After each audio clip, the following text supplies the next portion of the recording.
Welcome to my official YouTube channel Soft Learning. Today we will learn how to draw correlation diagram using Excel. For this we must have this type of Excel where the top row shows the parameters of which we want to draw the correlation diagram. Here we can see the top rows have pH, EC, TDS, etc. Now we have to click on the office button, then at the below click on the Excel option. At the left you will find the add scene. Click on it. At the top there is analysis tool pack. Click on it. Then in bottom click on go and then check the analysis tool pack box and click on OK. Now what you have to do, you have to just go to data section here to select data and you will find that there is data analysis option at the right, so click on it. Then you have to click on correlation and then you have to click on OK. Now in input range select all the data including the top rows having the name of the parameters. So we are selecting this one and now you have grouped by two options. If your data is arranged as column wise, select column, and if it is row wise, select rows.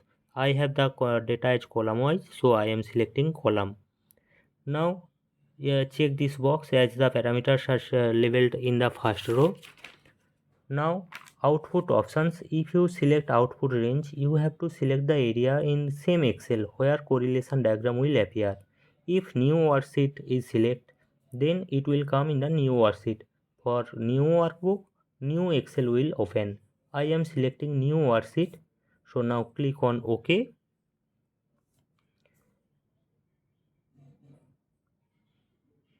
After clicking OK, you will find the correlation diagram. So the parameters are both column and row wise. Value shows the correlation between respective column and respective rows parameters. So higher the value, the values are between -1 to +1.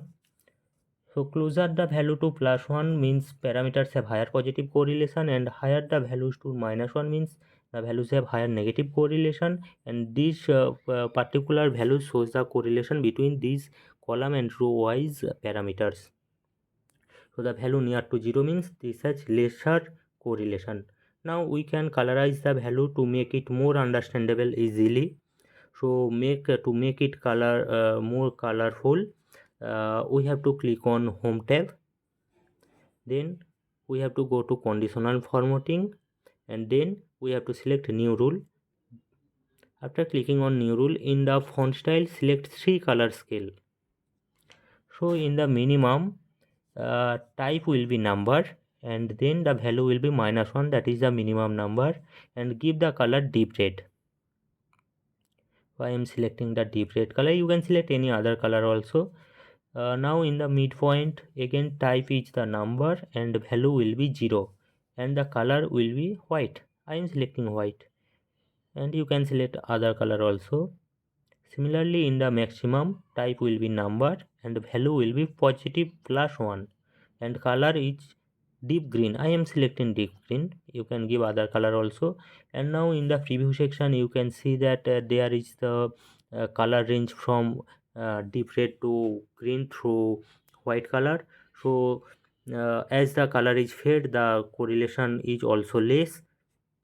So higher the deeper the correlation, deeper will be value. So after clicking on OK, you will find this type of correlation. Here we see that most of the values are selected by green color, so it has higher positive correlation, and some little red color, that means negative correlation. So now you can use this map for your use. So thank you for watching this video. Please like, comment and subscribe for more update.